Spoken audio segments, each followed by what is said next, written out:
इस कार्यक्रम के प्रायोजक है कृषि एवं किसान कल्याण मंत्रालय, भारत सरकार। आकाशवाणी का FM गोल्ड चैनल आप सभी सुन रहे हैं 100.1 मेगाहर्ट्ज पर।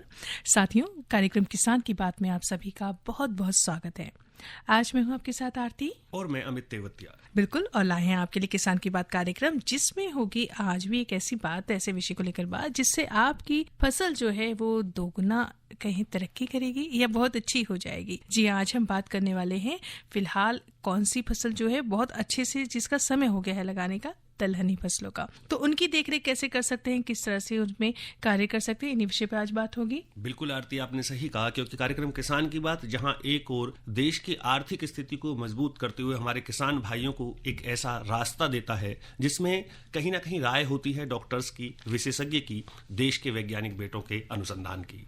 और दलहनी फसलों की देखरेख की बात जब आपने कही है तो निश्चित ही मौसम है और कृषि कहीं ना कहीं मौसम पर ही सबसे अधिक आधारित है, आज चाहे हम कितने ही आगे क्यों ना बढ़ जाएं। और इस विषय पर बातचीत करने के लिए आज हमने अपने स्टूडियो में आमंत्रित किया है डॉक्टर समरथलाल मीणा को। आप प्रधान वैज्ञानिक हैं भारतीय कृषि अनुसंधान संस्थान पूसा, नई दिल्ली से। डॉक्टर साहब, बहुत बहुत कार्यक्रम में आपका स्वागत, अभिनंदन। धन्यवाद आपको भी।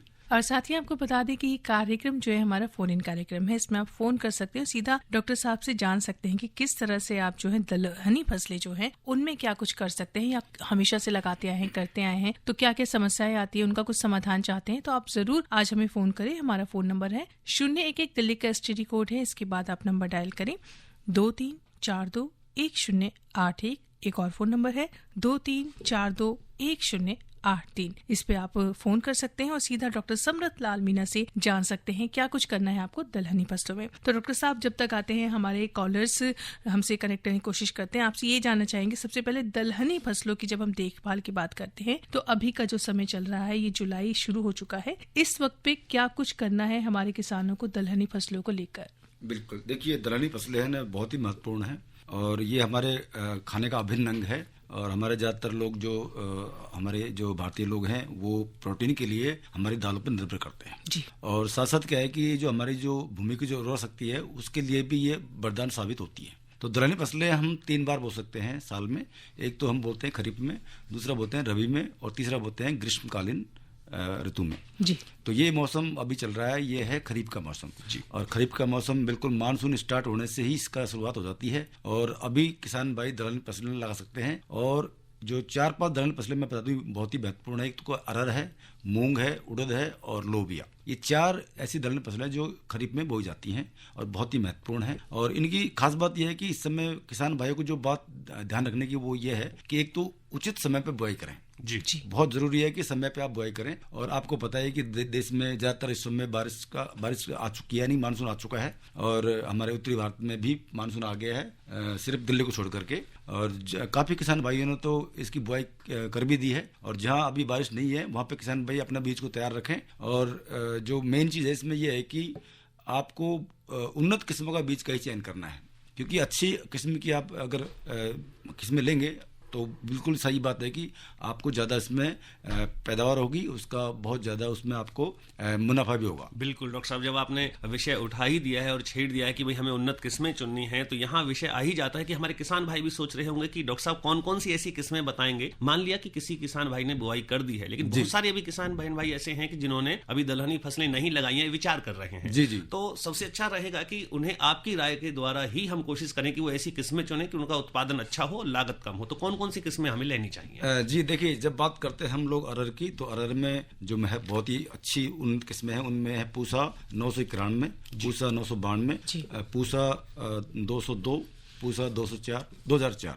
और अभी हमारे पास एक बहुत ही लेटेस्ट वेराइटियां हैं जो कि बहुत कम समय में पकती हैं। उनमें है पूसा अरहर 16, पूसा अरहर 18-2 जी। ये बहुत ही महत्वपूर्ण फसलें हैं, किस्में हैं जो कि अरहर की जो फसल है उसकी बुआई के लिए बहुत ही उचित है।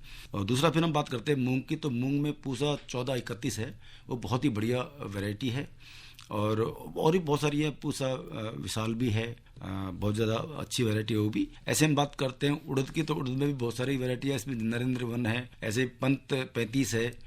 ये उड़द की बहुत ही महत्वपूर्ण किस्में हैं जिनको किसान भाई इनका चयन कर सकते हैं। लेकिन जब बात करता हूँ मैं अरहर की, तो अरहर की जो बुआई है ना वो काफ़ी लोगों ने कर लिए, क्योंकि अरहर थोड़ा सा क्या ज़्यादा समय लेती है जी, 125 दिन से लेकर के 135 दिन भी ले सकती है। तो हम लोग किसान भाइयों को हमेशा बोलते हैं कि आप अरहर की अगर फसल लेना चाहते हैं तो उसकी बुआई का जो उचित समय होता है वो जून का अंतिम सप्ताह या जुलाई का प्रथम सप्ताह होता है। तो अभी चल रहा है कि प्रथम सप्ताह तक किसान भाई अगर इसकी बुआई कर लेंगे तो वो अच्छे से अरहर की फसल ले सकते हैं। बाकी मूंग और उड़द और लोबिया, ये 3 ऐसी दलहनी फसलें हैं जो कि बहुत कम समय में पक जाती हैं जी। मूंग को तो 2, 2.5, 3 महीने में पक जाती है। ऐसे ही आपका उड़द है 2 महीने में तैयार हो जाती है, ऐसी किस्म हमारे पास हैं। लोबिया भी इस तरह से ही है। और लोबिया को किसान भाई क्या है कि और भी काम में लेते हैं कई बार, जैसे कि सब्जी के लिए भी इसको बोते हैं, दाने के लिए तो बोते ही हैं, और क्या है कभी कभी किसान भाई इसको चारे के लिए भी बोते हैं जी। और कभी कभी इसको हम हरी खाद के रूप में भी उगाते हैं। तो अभी जो खरीफ में जो मौसम चल रहा है उसमें हम लोग लोबिया एक ऐसी फसल है, उसको हम कई तरह से आप उपयोग में ले सकते हैं जी। बिल्कुल डॉक्टर साहब, और एक चीज़ और है कि आपने कहा कि अभी लगा सकते हैं कुछ किसान मित्र, लेकिन एक जहन में ये भी बात आती है, बहुत बेसिक सी है, कि अगर बीज लेना है तो वो भी कहाँ से ले, और अगर ले तो उसका उपचार भी करना ज़रूरी है, तो वो किस तरह से करे, ये सारी बातें बताएं। बिल्कुल, बहुत अच्छा प्रश्न आपने पूछा है, क्योंकि सबसे महत्वपूर्ण जो इनपुट होता है कृषि में वो होता है बीज। अगर बीज आप अच्छे क्वालिटी का लेंगे तो आपका पैदावार बिल्कुल गारंटेड अच्छा होगा। तो देखो, बीज बहुत ज़रूरी है। खास बात क्या है कि दलहनी फसलों में मैं देख रहा हूँ, हम देखते हैं, हमारे पास डाटा भी आ चुके हैं कि किसान भाई ज़्यादातर अपना खुद का ही बीज इस्तेमाल करते हैं। तो यानी कि इसकी जो सीड रिप्लेसमेंट रेट जो है वो 30% के आसपास ही है, जबकि होना चाहिए मोर देन 50%। तो अगर आप किसान भाई उन्नत किस्मों का बीज लेंगे तो बाहर से भी वो चयन कर सकते हैं और दूसरी जगह से ले सकते हैं। जी जी जी, बिल्कुल। आइए फिलहाल आपको एक वार्ता सुनाते हैं जो शिवनंदन लाल जी ने की है। बिल्कुल, ये जो बातचीत है भाई, आपने जो जिसके विषय में बात चल रही है, डॉक्टर अंबेडकर अंतर्राष्ट्रीय सेंटर में आयोजित सेमिनार में कहीं ना कहीं देश के किसानों को तकनीकी रूप से मजबूत करने के लिए है। और इसमें शिवनंदन लाल ने बातचीत की है मनीष कुमार दुबे से कि किस प्रकार आज इलेक्ट्रॉनिक यंत्रों का महत्व कृषि में बढ़ रहा है। आइए सुनते हैं ये बातचीत। किसान भाइयों नमस्कार। तकनीकी का युग है और तकनीकी युग में बहुत सी हमारी कंपनियां आपकी सुविधा के लिए और आपकी खेतीबाड़ी में सुविधा के लिए कुछ न कुछ नए उपकरण लेके आती हैं। इसी तरीका का एक उपकरण जो कि ट्रैक्टर है, जो आपकी खेतीबाड़ी से जुड़ा हुआ है। बिना ट्रैक्टर के आज की खेती संभव नहीं है, और वो भी अगर आपको कम लागत में और उसमें कम आपकी कॉस्ट आए तो उसके लिए आपके लिए सोने पे सुहागा है। और आज यहाँ पे नई दिल्ली के डॉक्टर अंबेडकर इंटरनेशनल सेंटर में national federation of cooperative sugar factories का एक सेमिनार हो रहा है, और वहाँ पे ये ट्रैक्टर प्रदर्शित किया है और इसकी क्या खूबियाँ हैं जानते हैं। इसी के जो प्रतिनिधि यहाँ पे हमारे साथ हैं वो इसका बताना चाहेंगे, किस तरीके से किसानों के लिए लाभकारी है, किस तरीके से काम करता है, और जो पुराने ट्रैक्टर हैं उनसे ये किस तरीके से बेहतर हो सकता है। इसके बारे में हम इनसे विस्तार से जानकारी लेते हैं। नमस्कार सर, मेरा नाम मनीष कुमार दुबे है और मैं auto next automation private limited जो कि ईवी ट्रैक्टर्स में डील करता है, मैं उसका नॉर्थ इंडिया का बिजनेस डेवलपमेंट मैनेजर हूं। आज हमें national federation of cooperative sugar factories के द्वारा आमंत्रित किया गया है। सो हम यहाँ पे अपना एक X45C2 जो कि हमारा 45 सीसी का इलेक्ट्रिक ट्रैक्टर है, हम यहाँ पे लेके आए हुए हैं। सो मैं अपने इस ट्रैक्टर के बारे में कुछ बेनिफिट्स बताना चाहूँगा कि हमारा ट्रैक्टर फुल्ली इलेक्ट्रिक है, ये पोल्यूशन बिल्कुल नहीं करता, ये इलेक्ट्रिक ट्रैक्टर है। इसमें 45 HP का इक्विवेलेंट का मोटर लगा हुआ है और 38.4 किलोवाट की बैटरी पैक लगी हुई है, जो नॉर्मल OBC चार्जर के साथ, जो चार्जर इसके साथ ही आता है उसके साथ 5.5 से 6 घंटे में चार्ज हो जाएगा, और फास्ट चार्जर के साथ 2 से 2.5 घंटे में चार्ज हो जाएगा। फुल चार्ज होने पर यह ट्रैक्टर कोई भी खेती का ऑपरेशनल काम जैसे कि रोटावेटर, टीलर, कल्टीवेटर, डिस्क हरो या कोई भी PTO शाफ्ट पे कोई भी काम करना है तो ये इजीली 5 से 6 घंटा कर सकता है। यही सेम काम अगर पुराने डीजल ट्रैक्टर के साथ करते हैं तो वहाँ पे तकरीबन पर आवर का 4 से 5 लीटर का खर्चा आएगा। पूरे 6 घंटे में तकरीबन 25 से 30 लीटर का खर्चा है, और वहीं पे 30 लीटर डीजल के बदले ये ट्रैक्टर मात्र 300 रुपए की इलेक्ट्रिसिटी पे काम कर सकता है। तो किसान भाइयों का तकरीबन मान के चलिए कि 5 से 6 गुना ऑपरेशनल कॉस्ट ये कम करेगा। और मैं इसके फीचर के बारे में बात कर लूँ तो ये ट्रैक्टर नॉर्मल ट्रैक्टर की तरह सारा काम कर सकता है। इसके अलावा इसमें जो बैटरी पैक है उसका वजन 400 किलो है, वो फ्रंट में माउंटेड है। तो जैसा कि आप देखते हैं ट्रैक्टर में बहुत सारे एक्सीडेंट हो जाते हैं कि ट्रैक्टर आगे से उठ जाता है और जो ड्राइवर है वो पीछे गिर जाते हैं, उनको चोट लग जाती है, कई बार तो देहांत भी हो जाता है। इस केस में ये ट्रैक्टर आगे से, इसका वजन काफी अच्छा है तो ये कभी भी आगे से लोड उठेगा नहीं और हेवी लोड पे भी ये काम करेगा और कभी भी आगे से लिफ्ट होगा नहीं। इसका जो मैक्सिमम लोड कैरिंग कैपेसिटी है, हमने ट्रायल किया है, वो 20 टन तक 22 टन तक ये लोड को पुल कर सकता है। But as per ARI norms हम रिकमेंड करते हैं कि आप 10 से 12 टन से ज़्यादा लोड कैरी ना करें। तो जिस तरीके से ये आपने ट्रैक्टर लॉन्च किया है, तो निश्चित तौर पे इसमें जो बैटरी लगी है उसकी कीमत को देखते हुए ट्रैक्टर की भी कीमत ज़्यादा होगी। तो आम किसान इसको किस तरीके से अफोर्ड कर सकता है, या इसमें कुछ सरकार द्वारा भी सहायता दी जा रही है? प्राइस हमने बहुत कोशिश किया है कि ईवी का जनरली क्या होता है कि जैसे हम अगर गाड़ी की भी बात करें, छोटी गाड़ी की, जहाँ पे पेट्रोल कार 3.5-4 लाख रुपए 5 लाख में आ जाती है, वही सेम कार 11-12 लाख रुपए ईवी में आ रही है। इसके पीछे मेन बिजनेस नहीं है, इसके पीछे मेन है सर बैटरी की लागत और बैटरी का कॉस्ट। तो हमने ये किसान भाइयों को सोचते हुए जितना मिनिमम लागत हो सके, मिनिमम कॉस्ट हो सके, हमने जो ये बैटरी बनाई है, क्योंकि ये हाई टॉर्क मोटर को खींच रही है बैटरी, तो बैटरी का जो वोल्ट है वो 400 वोल्ट है, एम्पियर 100 है। तो जो हमने प्राइस रखा है इस ट्रैक्टर का वो बहुत ही मिनिमम कीमत पे रखा है ताकि किसान भाई उसको अफोर्ड कर सके। हाँ, सरकार से सब्सिडी की बात करें तो सरकार भी पॉल्यूशन को कंट्रोल करने के लिए ईवी व्हीकल्स को बढ़ावा दे रही है। जैसे कि अभी आज हम लोग दिल्ली NCR में खड़े हैं। दिल्ली NCR में जहाँ तक मेरे को सुनने को आ रहा है, डीजल व्हीकल 10 साल से पुरानी बैन है। वो अगले आने वाले 1-2 साल में CNG और पेट्रोल व्हीकल्स भी बंद हो जाएंगे, पूरी प्रॉपर ईवी ही चलेगी वहाँ पे। तो अभी इस केस में क्या करना है कि जो सरकार है वो सब्सिडी भी दे रही है। राजस्थान में 4 लाख रुपए तक की सब्सिडी है, हरियाणा में भी 4.5-5 लाख रुपए की सब्सिडी है, और भी अलग अलग स्टेट में, जैसे कि यूपी की बात करें तो यूपी में बिजली ही पूरी फार्मिंग पे बिजली पूरी सब्सिडी की आती है सरकार की तरफ से। तो जहाँ पे डीजल का कॉस्ट लगेगा वहाँ पे इसका कॉस्ट बिल्कुल नाम मात्र का है, 0 रुपीज के आसपास में कॉस्ट है यूपी के लिए। रिमेनिंग स्टेट के लिए सर जहाँ पे 3,000-4,000 रुपए डीजल का कॉस्ट है, वहाँ पे मात्र 600 से 700 रुपए इलेक्ट्रिसिटी का कॉस्ट आएगा। तो अगर लॉन्ग रन की बात करें तो 1.5 साल में ये ट्रैक्टर डीजल ट्रैक्टर के मुकाबले सस्ता पड़ेगा। तो आम किसान या जो किसान भाई ट्रैक्टर रखे हुए हैं, उस ट्रैक्टर को छोड़ के ये इलेक्ट्रॉनिक ट्रैक्टर पे आए, इसके लिए क्या आप संदेश देना चाहेंगे? मैं जानता हूं कि ये थोड़ा सा चैलेंजिंग रहेगा कि ऑलरेडी उनके पास एक ट्रैक्टर है, लेकिन मैं डीजल कॉस्ट और वातावरण में जो पोल्यूशन हो रहा है उसको देखते हुए मैं रिक्वेस्ट करना चाहूँगा, हमारे ट्रैक्टर्स इजीली फाइनेंस पे भी अवेलेबल हम करा रहे हैं, और इसको हम बहुत सारे रिप्यूटेड और ग्रामीण बैंक है उनके थ्रू हम ट्रैक्टर को लाने की कोशिश कर रहे हैं। कुछ मिनिमम डाउन पेमेंट पे ये ट्रैक्टर किसान भाइयों तक पहुँच जाएगा। बट अब क्या करना है कि उनको इसको मैनेज कैसे करना है। डाउन पेमेंट पे लोन तो आ जाएगा, जो डीजल का खर्चा 1 महीने का आ रहा है वो EMI के तौर पे किसान भाई उसको कम पैसे में ही इस ट्रैक्टर में महीने का कॉस्ट 20 से 22 हज़ार रुपया बिजली का आएगा। जो बाकी 80,000 रुपया 70,000 रुपया जो सेव हो रहा है उससे हमारे किसान भाई इसका EMI पे करके और इसको यूज कर सकते हैं। 1.5 साल में ये ट्रैक्टर डीजल ट्रैक्टर से सस्ती हो जाएगी। कहने का मतलब यह है कि शुरुआत में आपको ज़्यादा लगेगा महंगा, लेकिन जब उस पर आपका डेली खर्च होने वाला पैसा बचेगा तो निश्चित तौर पे आप इससे प्रसन्न होंगे और अपनी खेतीबाड़ी में इसका प्रयोग करके कम लागत में अपनी फसलों का उत्पादन ले सकते हैं। जानकारी के लिए आपका बहुत बहुत धन्यवाद।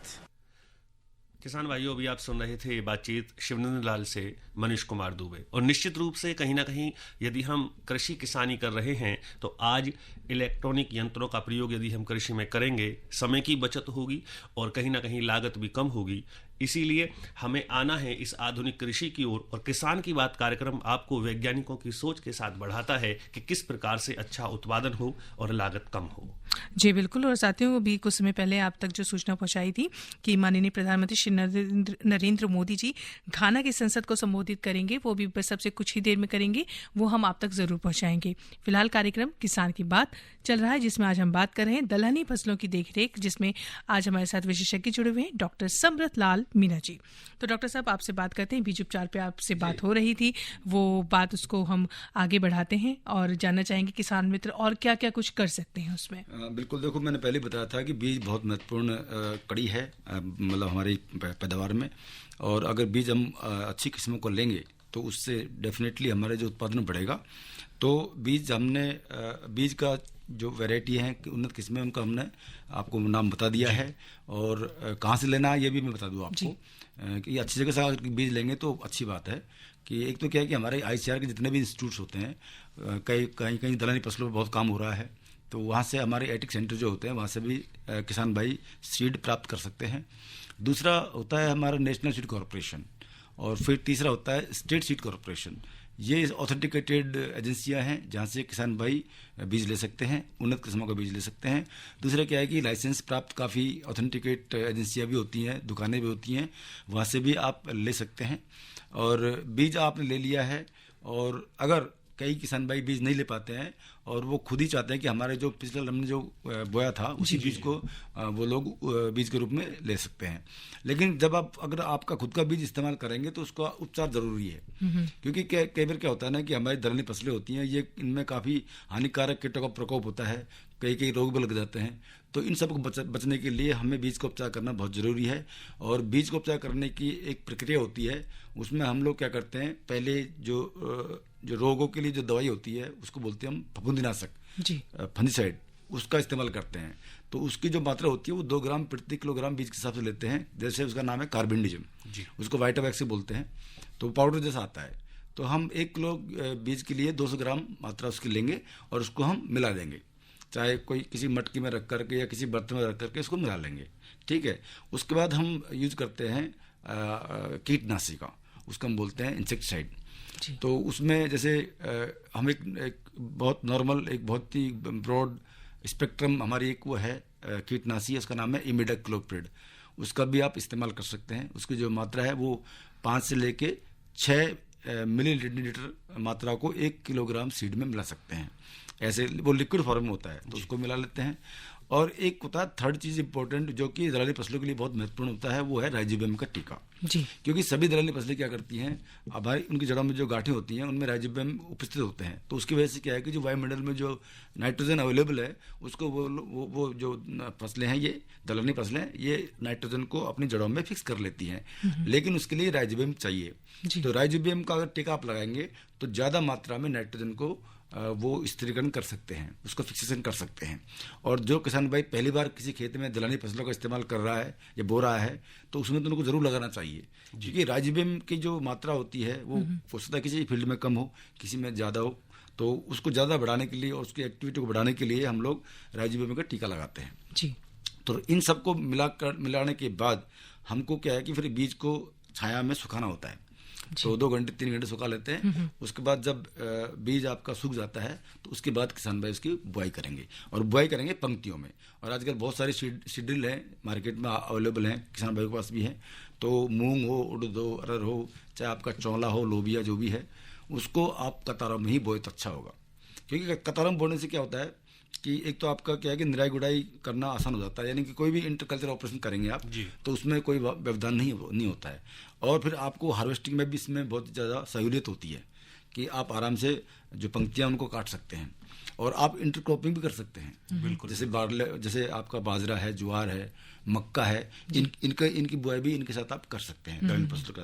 अगर करेंगे तो उसमें क्या होगा, एक्चुअली नाइट्रोजन की आपकी जो है ना मात्रा उसमें बचत होगी कि आपको बाहर से ज़्यादा यूरिया या डीएपी डालने की आवश्यकता नहीं होगी। क्योंकि ये जो दलहनी फसलें होती हैं ये नाइट्रोजन फिक्स कर देती है, तो ये अपने लिए तो करती हैं, साथ साथ क्या है कि जो दूसरी सह फसल जो होती है उसके लिए भी काफ़ी मात्रा में ये नाइट्रोजन छोड़ देती है। तो और आने वाली जो फसल है उसके लिए भी ये बहुत ज़्यादा लाभदायक होती है, और जो आने वाली फसल है वो नाइट्रोजन का इस्तेमाल कर सकती हैं। जी जी बिल्कुल। ये तो आरती सोने पे सुहागा डॉक्टर साहब बता रहे हैं कि ना केवल मानव स्वास्थ्य के लिए प्रोटीन हम दालों से प्राप्त करते हैं, अपितु मृदा को भी एक तरीके से मजबूती दे रहे हैं। कहीं ना कहीं हम कहते हैं ना कि बीमार मृदा है तो उसको स्वस्थ करने के लिए दलहनी फसलों का बोना कितना जरूरी है, ये इस बात से तथ्य निकल रहा है जो अभी डॉक्टर समरथ लाल मीणा बता रहे हैं कि वायुमंडलीय नाइट्रोजन को किस प्रकार नाइट्रेट के रूप में जो है राइजोबियम अपनी जड़ों में रखता है दलहनी फसलें। और सबसे अच्छी बात है कि बाहर से खाद नहीं देना पड़ेगा, उर्वरक नहीं देना पड़ेगा। तो इसी को लेकर तो बात चल रही है कि कैसे लागत कम की जाए जी।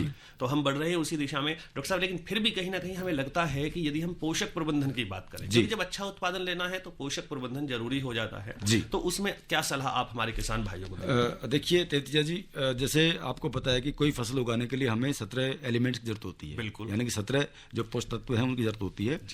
लेकिन दलहनी फसलों में खास बात यह होती है कि इसमें नाइट्रोजन की मात्रा को देने की आवश्यकता नहीं होती है, जबकि हमारी जो भारतीय जो मृदा है, भारत की जो मिट्टियां हैं उनमें ज्यादातर नाइट्रोजन कम होता है, कमी है, बिल्कुल। हाँ, तो इसलिए हम लोग क्या है कि और इसकी क्वांटिटी ज्यादा चाहिए फसलों को, वैसे भी ज्यादा चाहिए, लेकिन वो है नहीं, हमारी भूमि में है नहीं। तो और जो 17 तत्व जो मैं बताया, बाकी 16 तत्व यानी कि नाइट्रोजन के अलावा 16 तत्व और भी हैं, उनकी सबकी अपनी अपनी इंपॉर्टेंस है, उनका सबका बड़ा महत्व है।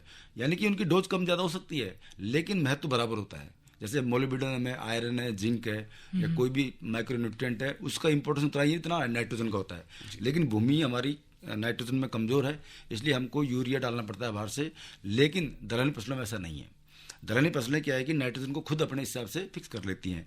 तो लेकिन इसमें भी प्रबंधन के लिए मैं बताऊंगा आपको कि शुरू में जब हम बोएंगे फसल को, तो आपको शुरुआती दौर में क्या होता है कि जो आपका जो रूट में जो नडूद होते हैं, गांठें होती हैं, वो बन नहीं पाती हैं जी। वो 15-20 दिन बाद बनती हैं। उसके बाद उनमें राइजोबियम होते हैं, वो फिक्स करते हैं नाइट्रोजन को। तो वहाँ तक आपको नाइट्रोजन की आवश्यकता पड़ती है। तो उसके लिए किसान भाई चाहे तो 15 से 20 किलोग्राम नाइट्रोजन प्रति हेक्टेयर के हिसाब से दे सकते हैं शुरुआती तौर पर, जिसके लिए आप डीएपी बहुत ही उपयुक्त आपका खाद होगा। बिल्कुल। तो वो आप बाहर से डाल सकते हैं। बाकी कोई भी आपका न्यूट्रिएंट है, उसकी मात्रा निर्धारित होती है कि वो मिट्टी की जांच के बाद पता लगेगा कि हमारी जो भूमि है उसमें कितना नाइट्रोजन है, कितना फास्फोरस है, कितना पोटेशियम है और कितने कैल्शियम, मैग्नीशियम, दूसरे एलिमेंट्स हैं। तो टेस्ट जरूर करवाएं। इसलिए हमने मृदा स्वास्थ्य कार्ड भी दिया है किसान को। उससे पता लग जाता है कि हमारी मृदा में कौन सा तत्व देना है। तो नाइट्रोजन के अलावा, नाइट्रोजन तो इसमें 15-20 किलोग्राम देते ही हैं, और दूसरे जो तत्व अगर कम है तो किसान भाई बुआई से पहले ही दे दे तो अच्छा है।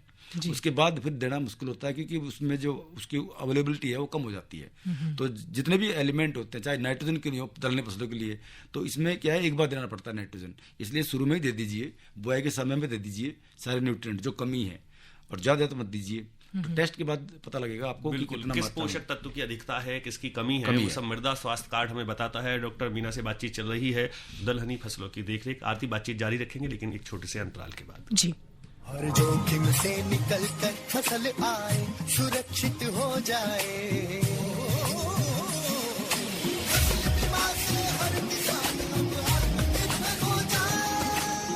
संकट के समय प्रधानमंत्री फसल बीमा योजना किसानों के लिए वरदान है।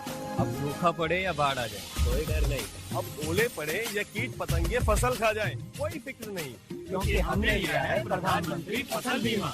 बुआई से फसल कटाई तक हर जोखिम का दावा, न्यूनतम प्रीमियम पर अधिकतम भुगतान का वादा। योजना से हर साल जुड़ रहे हैं 5 करोड़ से ज्यादा किसान। अब आपकी है बारी। नजदीकी कृषि कार्यालय, सहकारी समिति, बैंक शाखा, अधिकृत बीमा कंपनी या जन सेवा केंद्र में स्वेच्छा से करा सकते हैं पंजीकरण। फसल बीमा पोर्टल या फसल बीमा ऐप द्वारा भी कराया जा सकता है पंजीकरण। प्रधानमंत्री फसल बीमा योजना, आपकी फसलों का संपूर्ण सुरक्षा कवच। कृषि एवं किसान कल्याण मंत्रालय। अरे अरे अरे क्या कर रहा है? इधर इधर इधर हम बोल रहे हैं तेरे बीजू का। उतला बोल रहा है? पक्षियों से तो हम खेत को बचा लेते हैं, पर इन घातक रसायनों से कैसे बचाएं? मतलब? देख बेटा, तू जो ये अंधाधुंध रसायन मिलाता है ना, मिट्टी की सेहत बिगड़ने लगी है, और जब माटी ही कमजोर पड़ जाएगी तो उपज कैसे सेहतमंद होगी? अरे पहले ऐसा नहीं था। पूछना अपने बड़े बुजुर्गों से, कैसे फसल लहलहाती थी, शुद्धता झलकती थी। हाँ, माटी भी तंदुरुस्त और लोग भी। अब पहली वाली बात कहाँ? पर अब तो सभी डाले हैं। सब नहीं, आज भी लाखों जागरूक किसान परंपरागत विधि से फसल उगा रहे हैं। खर्चा कम और उपज की कीमत भी बेहतर पा रहे हैं। सच है? रे बेटे, एक्सपीरियंस से बता रहे हैं, धूप में बाल सफेद नहीं किए हैं। हाँ। ठीक है भाई, मैं भी आज से जैविक खेती शुरू करूंगा। माटी से प्रेम की परंपरा है, परंपरागत खेती। आप सुन रहे कार्यक्रम किसान की बात, और आज हम बात कर रहे हैं दलहनी फसलों की देखरेख के बारे में, जिसमें आज हमारे साथ विशेषज्ञ जुड़े हैं डॉक्टर समरथ लाल मीना जी। डॉक्टर साहब, बात बहुत सारी चल रही है दलहनी फसलों को लेकर। पोषक तत्वों की हमने बात की, किस तरह से करनी चाहिए, क्या कुछ करना चाहिए। अगर बात खरपतवार नियंत्रण की करें तो ये भी बहुत ज़रूरी हो जाता है कि हमारी जो फसल है वो कहीं उसका जो पोषक तत्व है वो कहीं इधर उधर ना हो, सीधे फसल को मिले। तो किस तरह से करे किसान मित्र खरपतवार नियंत्रण? बहुत बढ़िया बात। एक्चुअली जो खरपतवार होते हैं वो हमारी जो फसल है, जैसा आपने बोला कि पोषक तत्वों का वो खा जाते हैं या इधर उधर ना हो। सिर्फ पोषक तत्व नहीं, प्रकाश की भी कंपटीशन करते हैं वो लोग जी। और दूसरी क्या है कि जो कार्बन डाइऑक्साइड है उसके लिए भी उनका कंपटीशन होता है, और स्पेस के लिए भी कंपटीशन होता है। तो ये कहने का मतलब है कि खरपतवार ऐसे पौधे होते हैं जिनकी चाहत हमको होती नहीं है। उस फसल में जो कोई भी दूसरे पौधे होंगे वो खरपतवारी कहलाएंगे। तो वो हमारी फसल के साथ में इस तरह से कंपटीशन करते हैं, तो हमारी फसल को कमज़ोर करते हैं, और फसल का जो खाना वाना है वो खा लेते हैं। तो उनका नियंत्रण करना बहुत ज़रूरी है, नहीं तो आपकी जो पैदावार है उसमें कटौती हो जाएगी। तो उसके लिए मैं किसान भाइयों को कहना चाहूँगा कि कई तरह की हमारे पास सस्य क्रियाएँ होती हैं, पहले उनको अपनाना चाहिए। उसके बाद हमारा कोई भी हर्बिसाइड या कोई खरपतवारनाशी इसका इस्तेमाल करना चाहिए।